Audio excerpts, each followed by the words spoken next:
The talk you are about to hear is by Roshi Amala Ripson, teacher at the Auckland Zen Centre. This is day 1 of our summer 7-day sesshin. It's the 4th of January 2025, and we're going to be reading from a book we've looked at once before in Teisho, not too long ago, about a year and a half ago. Throw Yourself into the House of Buddha, the Life and Zen Teachings of Tangen Harada Roshi. This is translated by Belenda Attaway Yamakawa and edited by Kogen Czarnik. This is the second sesshin in which Sensei and I are doing some co-teaching. So he will be giving the Teishos tomorrow and the day after that. And we did this last sesshin, and we had some feedback, a little bit, that somebody at least found it a little jarring that we were using quite different material. So there was, and wasn't clear what the connection was, obviously. So this time we're both going to be basing our talks on material by Tangen Roshi from 2 slightly different books, different translations. So we'll see how this goes. And today I want to just cover some of the biographical material on Tangen Roshi. Now again, we looked at this fairly recently in sesshin, but really it doesn't hurt to repeat these stories. They are our folk tales, you could say our ancestral stories. Robert Aitken actually described koans, which of course are based on mondo, stories of masters and students. Robert Aitken called these our folk tales, our family folk tales. So we're going to be skipping around a bit. There's quite a bit of material to cover, and hopefully in a single teisho, and that will set things up for Richard to give the talk the following day.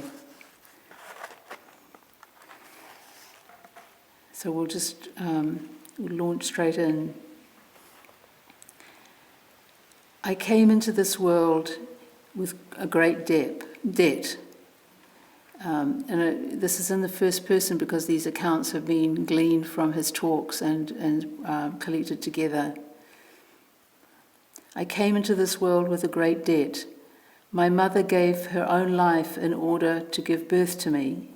She already had 3 children, and when she was pregnant with me, she was diagnosed with stomach cancer. The doctor urged her to apologize to the baby and to have the cancer removed from her stomach, because this would have been fatal to the baby. And it's a very Japanese way of putting it, to apologize to the baby. Those around her, my father as well, tried to persuade her to do it, but she stood firm, vowing, "This baby in my belly is going to be born." I was born on August the 24th, the day we worship Jizo Bodhisattva. Jizo, some of you will know, is a bodhisattva particularly beloved in Japan, where he's associated with mothers and children and other beings in transition. And Tangen had a particular connection with him because of this, his birth on Jizo's day.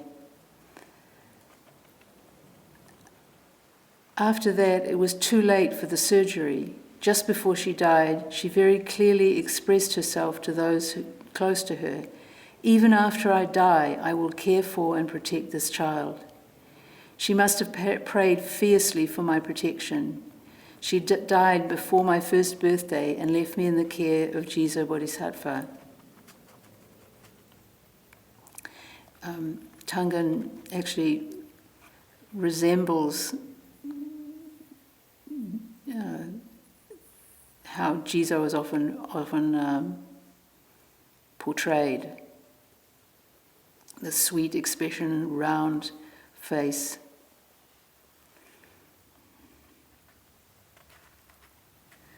When I was still very young, when I had come to understand what my mother had done for me, I wrote on a piece of paper, "My mother laid down her life for me.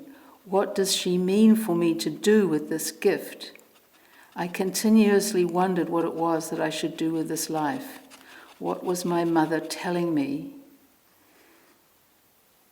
Even when a mother doesn't give us her life literally, we can ask this question of ourselves. What were we born for? How do we repay our debt of gratitude to those who cared for us?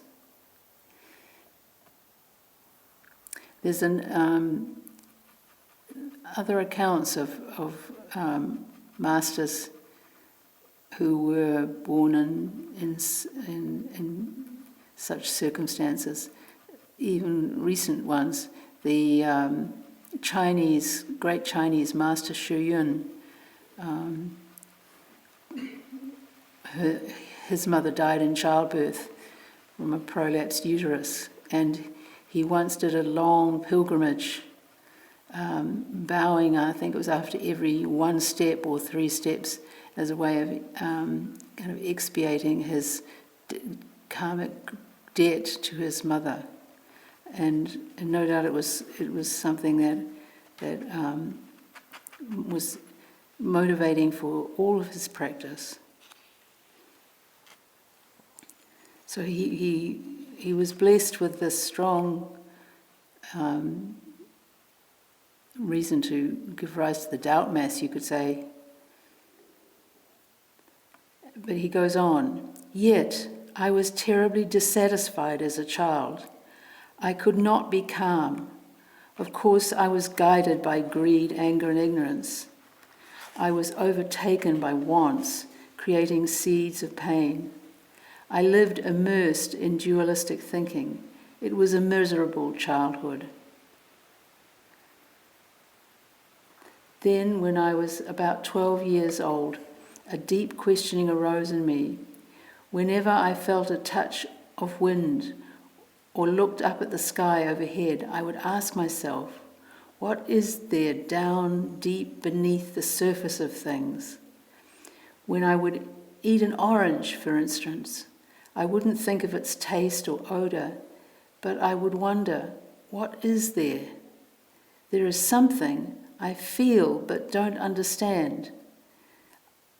I sense its presence but can't take hold of it.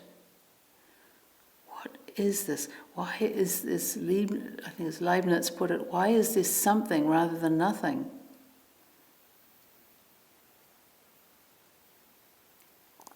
Around that time I was playing tennis, and as I was good at it, I was asked to join the team, presumably the school team. I gave my all to practice. Even in the rain or when it grew dark, I would stay with it. I would ride home on a bicycle after dark, past shops with their lights shining brightly. The streets were still bustling with people at that time.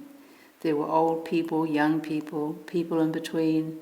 And as I rode through the streets with groups of people passing under the bright lights, I would be asking myself, there is life, and all these people are living it. But what is this life? There is something. There is something.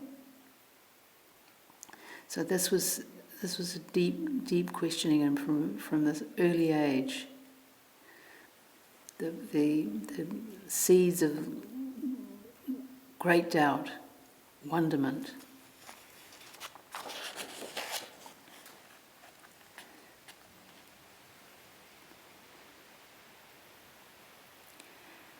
I was still young when I vowed to myself that I would always do what really needed to be done, that I would pour myself into whatever was before me to do.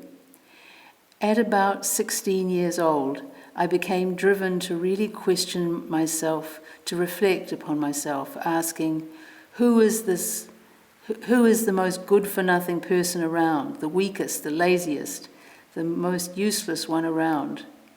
I knew deep in my heart that it was I, the weakest-willed one of all, the weakest-willed one of all. And I beat myself up over this.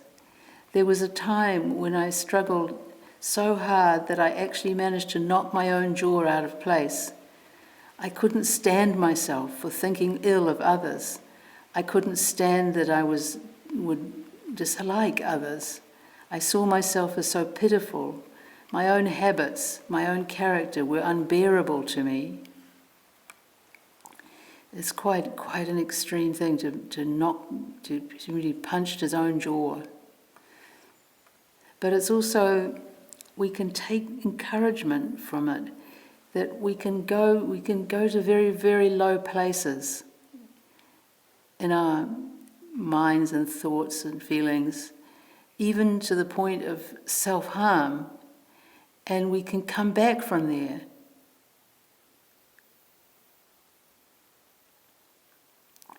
At 17 years old, I had the good fortune to read a book called Inshitsuroku by En Ryoban, a noted scholar from the Ming Dynasty.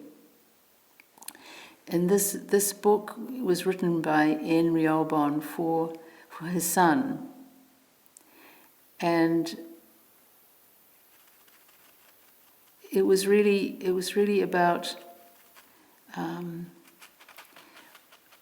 being clear that our karma is not fixed and immutable. We come into this world with a certain karmic tendencies and so forth, but to sum it up in what he says here, it is not a matter of living out one's life wedged into a predetermined mould, but rather, by virtue of one's own efforts, it is possible to move, if even just a step, closer towards one's aim. This is something he found liberating, that there was room for transformation, development.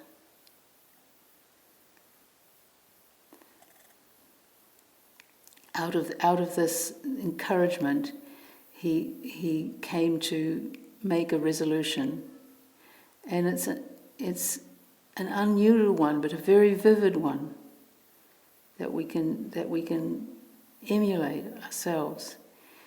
He decided to become like a chair. This is what he said. A chair doesn't refuse its services to anybody.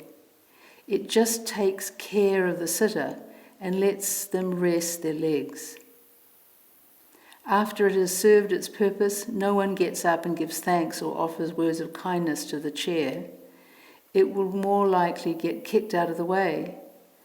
The chair doesn't grumble or complain or bear a grudge, but just takes whatever is given. The chair doesn't plop itself down on top of the sitter, right? When there is a job to be done, it puts forth all its energy without picking or choosing according to its desires. I thought, wouldn't it be great to have such a heart? I wrote on a big sheet of paper, "Be like a chair." And every day I took note of how close I came. If even a little dissatisfaction arose, I would regard that as a disgraceful state of mind for a chair. I considered how thoughtlessly I was of use to others. Let's start that sentence again. I considered how thoroughly I was of use to others. What was the point about all of this was that if I possibly could, I wanted to put others before myself. The endeavour was not at all forced or unnatural.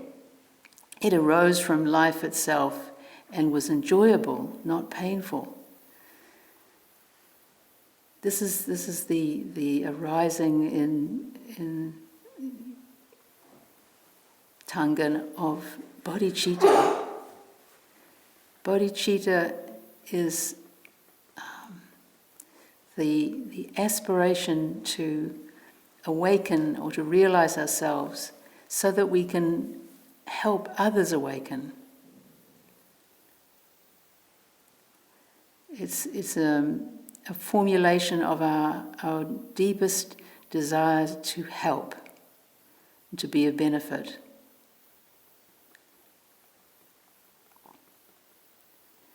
And it's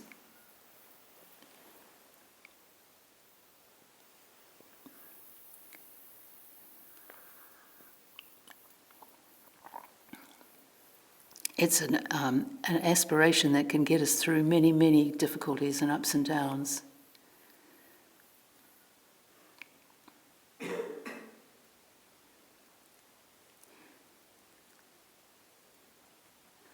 He goes on, during the time I was following this practice, I went to climb Mount Kimpoku, a rather small mountain of the Jikoku Pass near the town of Yugawara.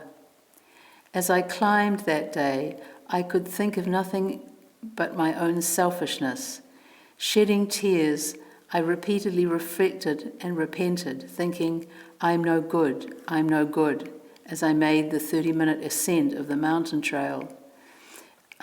I don't get the sense from this I'm no good, that he's doing it in a kind of negative or resigned way, but rather he's expressing his commitment to change what he considers to be unbeneficial, unhelpful to others and himself.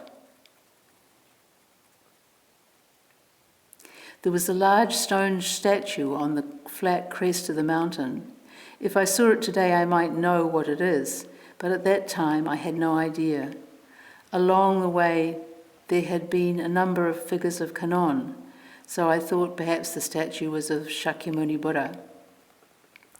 In those days, I knew nothing of Buddhism or of paying homage to its founder. I had, however, committed to memory a text that was inspiring to me, and I began to chant it in front of the Buddha statue. Through chanting, I must have entered into a purer state of mind.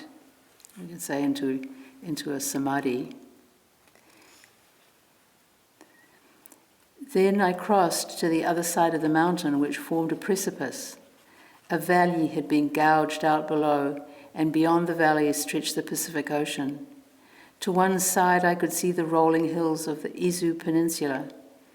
Transfixed by the mountain landscape, I was standing just on the edge of the cliff. There I was, asking for nothing. I wasn't thinking or analyzing. I was adding nothing. The wind began to gust up toward me from the valley below. I became enveloped by the wind. I felt as if I were growing bigger and bigger. At that moment, I realized that I was supported by heaven and earth, by all things. I was being told, all things are becoming you, nurturing you. Looking at the mountain was me. The wide, wide valley became me. I realized then that whatever I heard, whatever I saw, everything was always and forever supporting me, caring for me. Happiness gushed from the depths of my belly. My joy was uncontainable. I began to shout my own name at the top of my lungs 7 or 8 times. My name rang out over the horizon, over and over. I could not stay still. It was with unsuppressed joy that I began to race down the mountain. It could have been dangerous, but my steps were natural, my feet were sure. I sped down the mountain with such force, it was my body moving, but not my own body at the same time. I ran down to the town of Atami, where I boarded the train for home, but my world was changed. Everything was now so intensely intimate. Everything that I encountered so profoundly close. I remember picking up a small stone beside the path and carefully holding it and turning it in my hands as I encouraged it to be strong and steady. Good, good. kind of a flip from how he was when he was going up the mountain. Then I laid it, this is the stone, carefully back down in its place. A bright and changed world unfolded before me. For 1 or 2 months after that experience, everything, down to the pebbles along the roadside, brilliantly glistened. I thought, it is an intimate, friendly life. It is an intimate, friendly life. Observed from the outside, you might think that this young man is going a bit crazy, picking up stones and talking to himself. But if it is madness, it's a kind of divine madness. He continues, I was filled with the knowledge of being together with all things, part of the same life. At the time, I still knew nothing of Zazen, but the walls separating me from others had collapsed. My world had come somehow without discrimination. So I felt as if I could even chat with the chirping sparrows. Without any theoretical understanding and without being able to explain what had happened, I had tapped into the very joy of life. And I determined from then on that I would dedicate my life to replaying my gratitude. You can see the cycles that are active in Tangen's life, coming back to this repaying his gratitude for his mother, for his life, for his understanding at this point.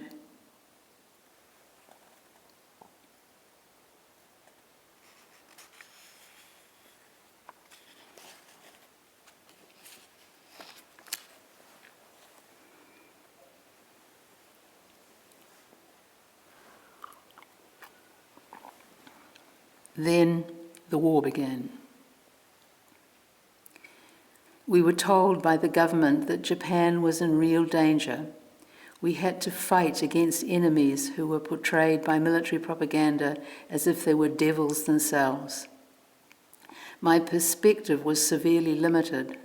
I had the sense that I must give my own life to protect those close to me, my parents, my siblings, my teachers, my friends, my fellow countrymen.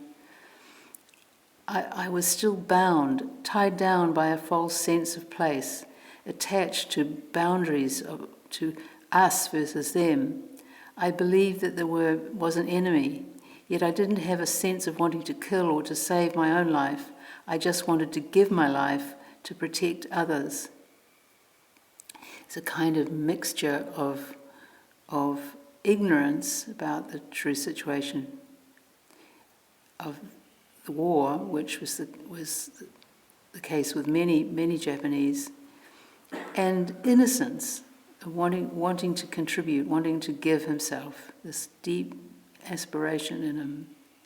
So he volunteered to fly as a kamikaze pilot. And just as a footnote to this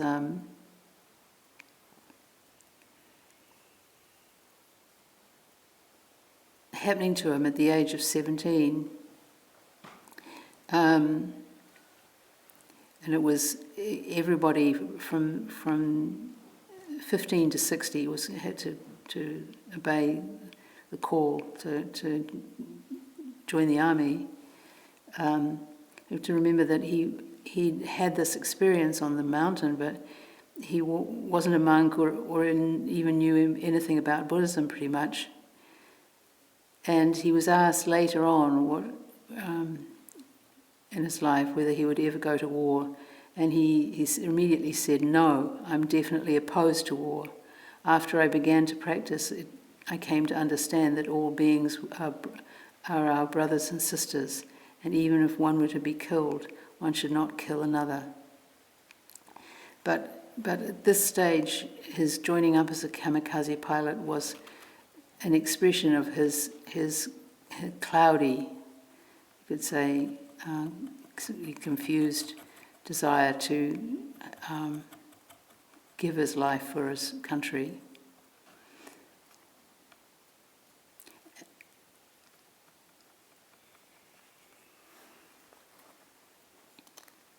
I volunteered to fly as a kamikaze pilot.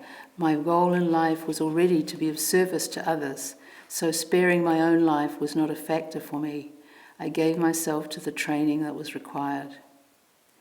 And it was a pretty intense training, fitting into a year what would normally take a lot longer. But he was somehow able to pass through the process. He says, I was only 19, the youngest one in my company. The training was very strict. They didn't give us any leeway at all. The slightest mistake and we were out. They were not worried about the human life involved, but they wanted to protect the aeroplanes. So to get the license, you had to be extremely careful. We had to line up in front of the military officers responsible for our training and was asked, what is your weak point? I answered that I was prone to act on my own authority, to decide on my own to do something and to do it. That's not a shortcoming, I was told. When the control stick is in your hand, any number of things can happen, and you have to be able to decide and react immediately. You won't have any time to consult anyone else. You must act on your own authority. So it is a strength, they said.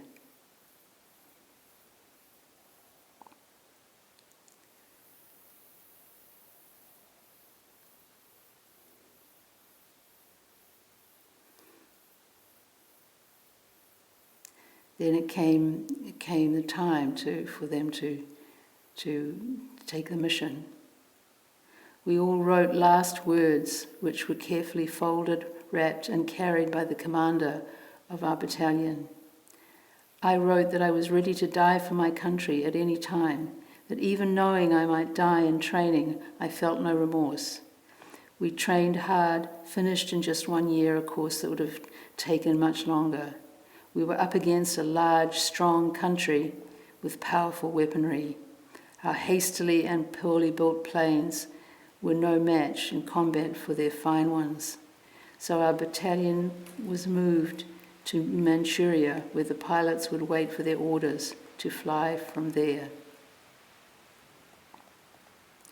The pilots were, of course, boarded these planes that were filled with explosives and were given orders to aim for American ships.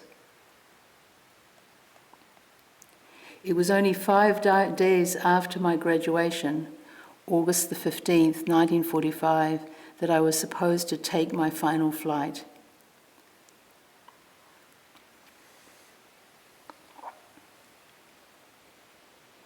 Other pilots went before me, giving their lives, and I waited my turn. Since I was the youngest, our commander was keeping me till the last. I had my last ritual sake cup. Just when I was on the verge of setting off, we heard the emperor on the radio announcing the unconditional surrender of Japan and the end of the war. I couldn't believe my ears. I was devastated because I was not able to do anything to protect my country. Later, we learned that we had been deceived by our leaders and that it was Japan who was the aggressor. I was shocked. All my comrades had given their lives, and here I was, still alive, but to what purpose? Nothing made sense to me. It was then that I tasted the bitter pain of living. I suffered the anguish of being alive when so many were dead. Japan surrendered on August the 15th. If the war had ended even 1 day later, I would have flown my final flight and I wouldn't have been able to meet the teachings of the Buddha Dharma in this lifetime.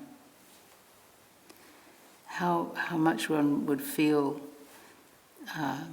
subject to fate to be saved in this way. I was in the 24th company, which is the number of Jizo.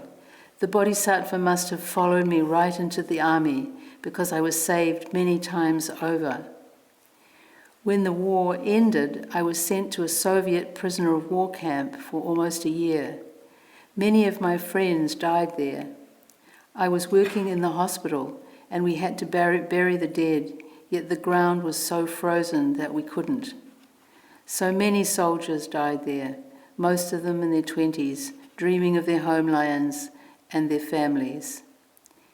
Then, one day, one of the Soviet soldiers asked me to drink alcohol with him. He wouldn't take no for an answer, so I had no choice but to join him. Since I was so weak and almost never drank alcohol before, I got very sick and was left in bed in the hospital. The next morning, most of my fellow soldiers were sent to the labor camps in Siberia, where most of them died. Just on the brink of death again, my life was miraculously spared. I was taken care of. Another narrow escape. My life was spared over and over, yet I couldn't rejoice in this. I couldn't appreciate it, not yet. I felt only anguish and despair. Those who had died, was their death in vain? Did they die and that was it? What was the meaning of life? These questions stayed with me. They took over my mind. I had to find out what I could do, what was in my own power to do, to somehow, in some way, make it up to all those young men who had given their lives. I returned to Japan on a boat that arrived in the port of Hakata on Kyushu Island on June the 9th, 1946.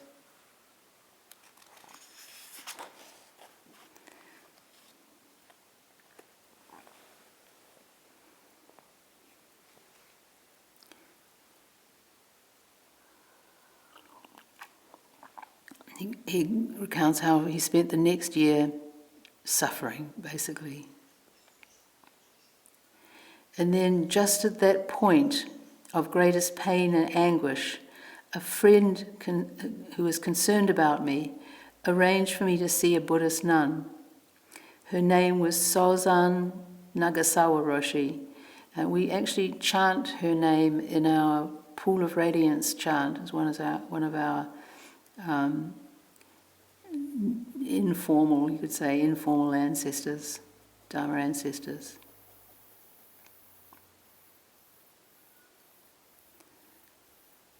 She was a disciple of Sogoka Harada Roshi, who's to become Tangen's teacher.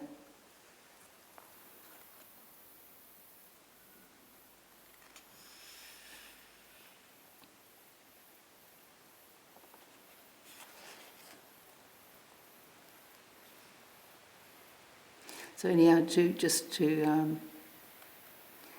cut a long story short, she arranged for him to go and do sesshin with Harada Roshi at Hoshinji, round about late October of 1947.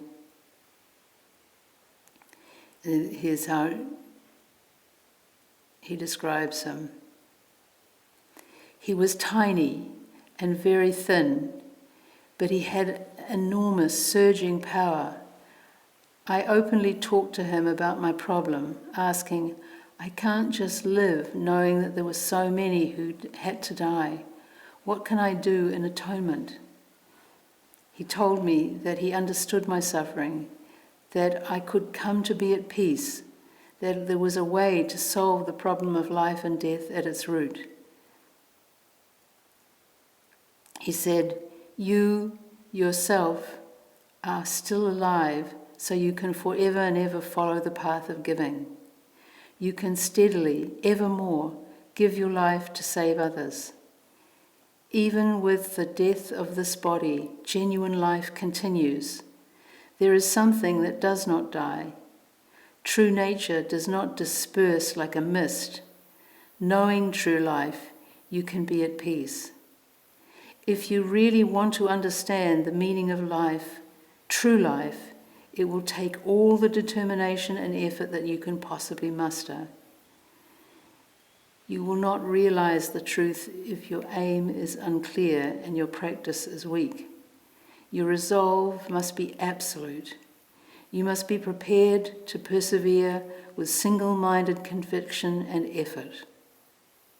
If you can really commit yourself to seeking this truth, to this one important thing, then you can stay here, talking about his monastery, Hoshinji.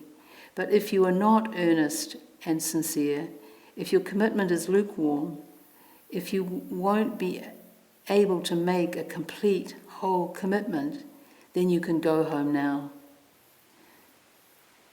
And of course, Dayan Sogaku Roshi knew the caliber of the person he had in front of him and could use this language with him, knowing that it would only stir his determination, his lifelong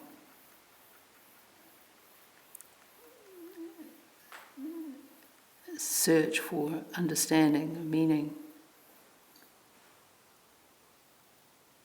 When Dayan Roshi laid down these conditions, I vowed then and there to awaken to the truth, to come to realize my true nature. I had no doubts. There was no question that I would be able to make that commitment. I had already resolved to give my life once in the war, so putting my life on the line wasn't a problem for me. When I heard his words, I was ready and willing to practice, and I answered from the bottom of my heart, I will give it my all to practice just as you show me. I will never forget the look in his eyes at that time when he stared right into me, this kid still wet behind the ears who knew nothing, as I vowed to follow his teaching. His eyes were small and black as coal. How they shone when he said simply, you may stay, the way is one, you follow this one way, this one practice, don't allow judgments to enter into it, be a pure white sheet of paper, let go of everything, that is the only way. Be a pure white sheet of paper.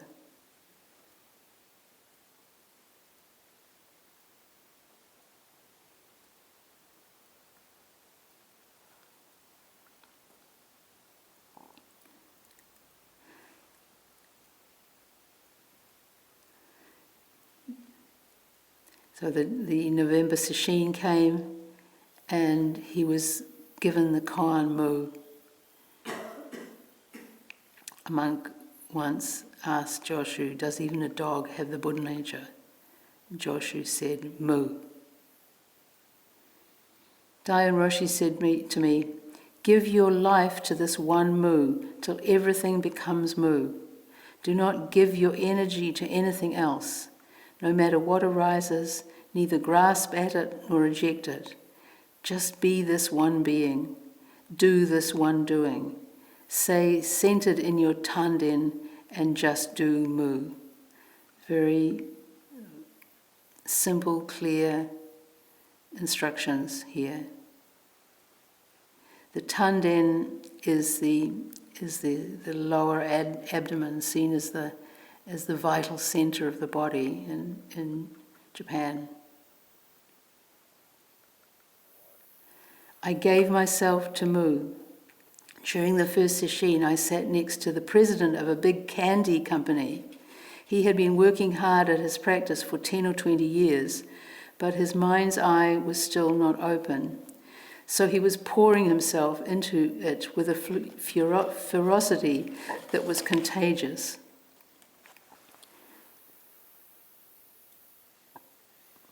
When the monitor would pass behind him, he would invariably gasho and ask for the kyosaku, and I followed his guidance in receiving it. So in these sessions, apparently, like we do in informal sittings, people would ask for the stick rather than the stick being used at the monitor's discretion. But so Tangen was inspired by this guy sitting next to him, practicing with such zeal.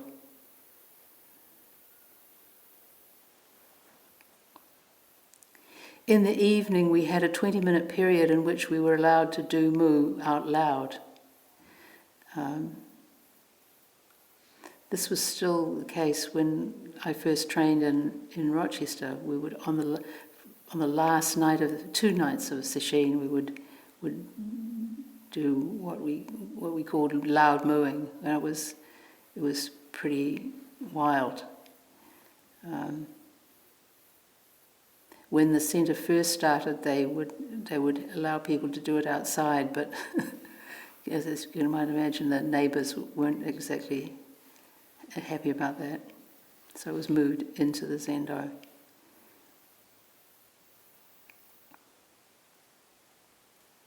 So they were in the evening doing this period of vocalizing their koans. How this 60-year-old man beside me burned, his entire being becoming mu, this one mu. I remember so well the intensity of his practice. How it touched me. Having just received the koan mu, I was also determined to give my life to it. I had no thought of, can I do this practice? Or how do I do this practice? Or even, am I doing this practice right? Rather, from the depths of my gut, I threw myself into this mu, only mu. And that very sesshin, mu opened its door to me. Without calculation, I became one with mu.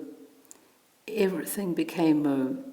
The oryoki bowls on the shelf before me, these are the meal bowls that would be stored in the zendo above the sitter. The oryoki bowls on the shelf before me became mu, one with me. No matter what I saw or heard, it was just this one mu. There was no other response, no other. Everything was mu. Mu mountain, mu ocean, great mu skies, tiny mu stone, tiny mu ant. There was nothing that was not mu.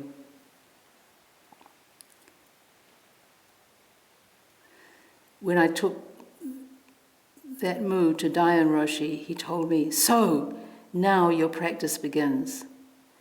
How right he was. He cautioned me still more strictly, not yet, stay with it. Do not try to lay back and rest in your experience. Do not become complacent. Stay with this, always new, always fresh. Carry on, carry through.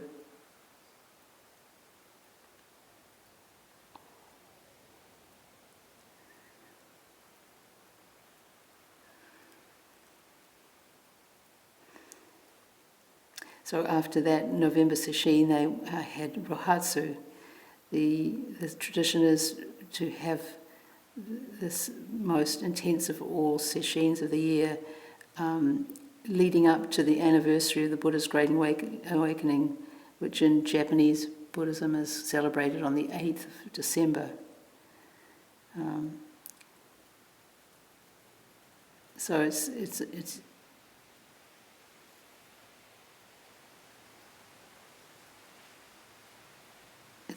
a more intense, more sitting and more sitting up at night there. So he did that rohatsu, and then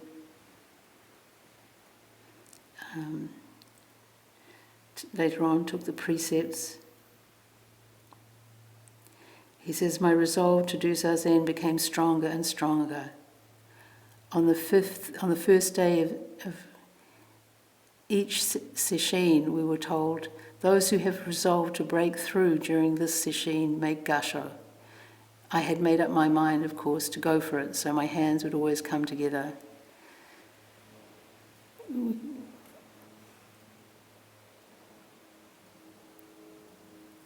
we can understand that we really need to go into every session with this firm commitment, and to practice without checking on ourselves for progress. So it's not done in that spirit, but done in an absolute spirit of just giving oneself to the process, to the sesshin.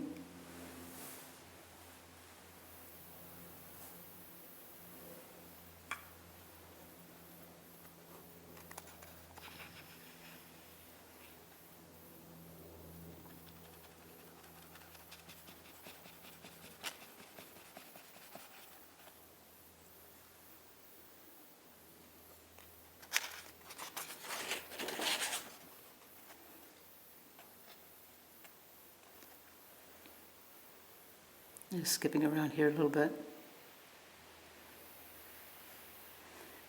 He talks about how the energetic atmosphere in the Zendo made it easy to be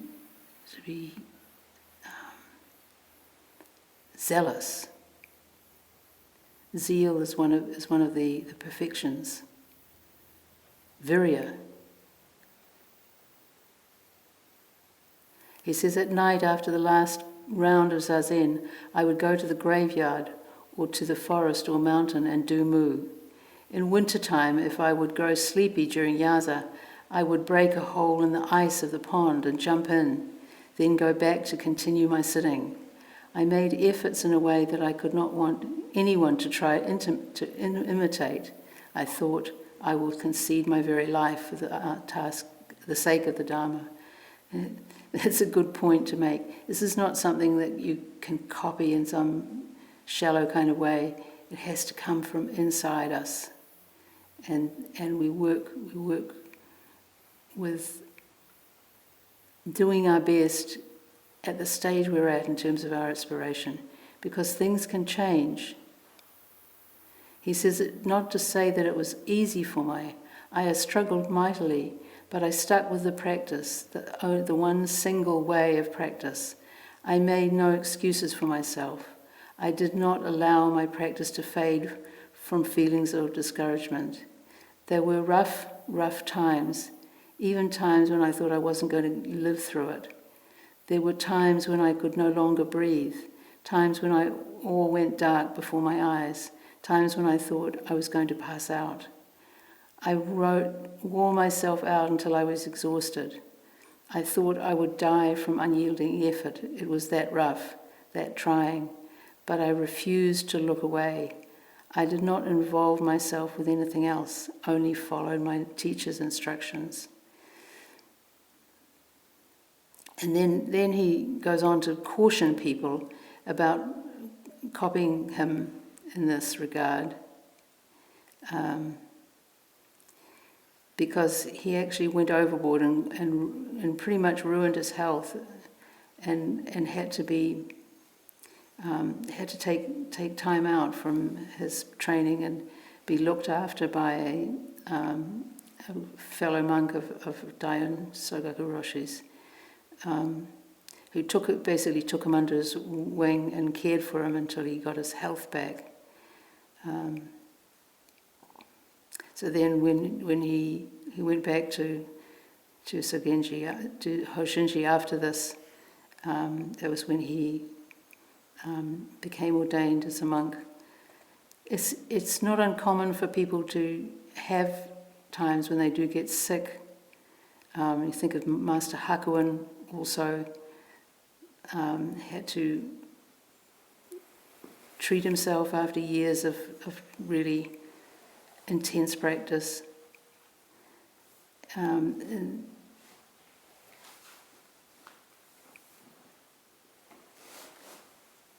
So we may at times need to go overboard in order to be able to come back and find balance point.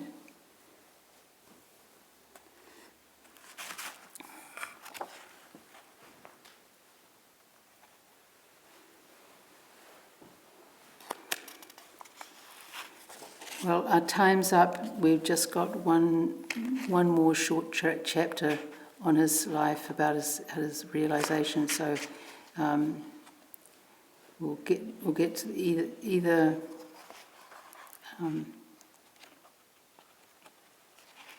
way or another. We'll get to that last piece of the story. Either Sensei or I will finish that off in a teisho. So now we can stop here and recite the 4 vows. The teaching you have received is offered freely. If you would like to make a donation to support the continuation of this podcast service or learn more about practice opportunities at the Auckland Zen Centre, please visit www.aucklandzen.org.nz.